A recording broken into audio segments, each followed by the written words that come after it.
Rolling. Good morning, I'm Samantha Clement, and this is Crash Course U.S. History. Today we're going to be talking about the economic and political issues that arose during the late 20th century. This era really began in 1988 when President George H.W. Bush was elected. He was by far one of the most renowned and accomplished presidents of our time. He was a war hero, he was the youngest pilot in Navy history, and he flew 58 missions in the Pacific during World War II.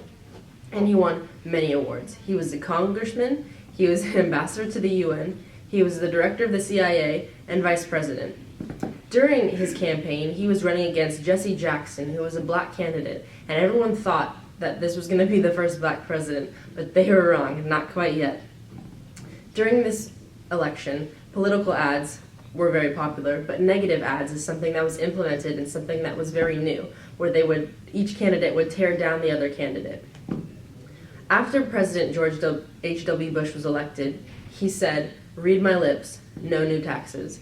This, however, would come back to bite him later. The end of the Cold War was not really so much American success, but it was more failure by the USSR, and this was the end of communism. The U.S. during this time period worked on a stronger military. Lots more jobs were available, and this benefited the economy as well as their military. The foreign policy crisis took place when Saddam Hussein invaded Kuwait in August 1990.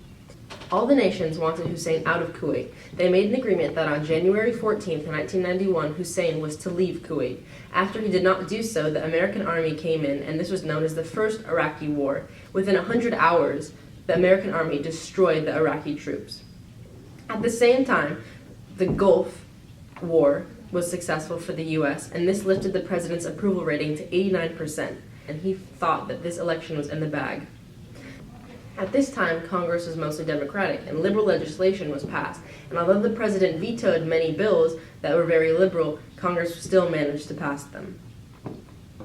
Between 1990 and 1992 was another recession. 4.5 million Americans lost their jobs, and this was the highest unemployment rate of the 20th century. At this time, Bush was hoping for re-elections. However, he wanted to implement taxes, and as he said earlier, read my lips, no new taxes. This was very bad for his re-election campaign and turned many Americans against him. During the Bush presidency, Americans were shocked to learn that the government's intervention to save weak savings and loan institutions and to pay insured depositors for funds lost in the failed S&Ls would cost taxpayers over $250 billion. Rolling. Also, the disturbing idea that the federal budget deficits of over $250 million added $1 trillion to the national debt during the Bush presidency. George H.W. Bush was not reelected, and President Clinton became the President of the United States. Clinton focused on a domestic policy, whereas President Bush had focused on an international policy and foreign relations. Clinton made a few mistakes. The Rwandan genocide happened, and 800,000 Rwandans were killed in 1 month, and Clinton did absolutely nothing.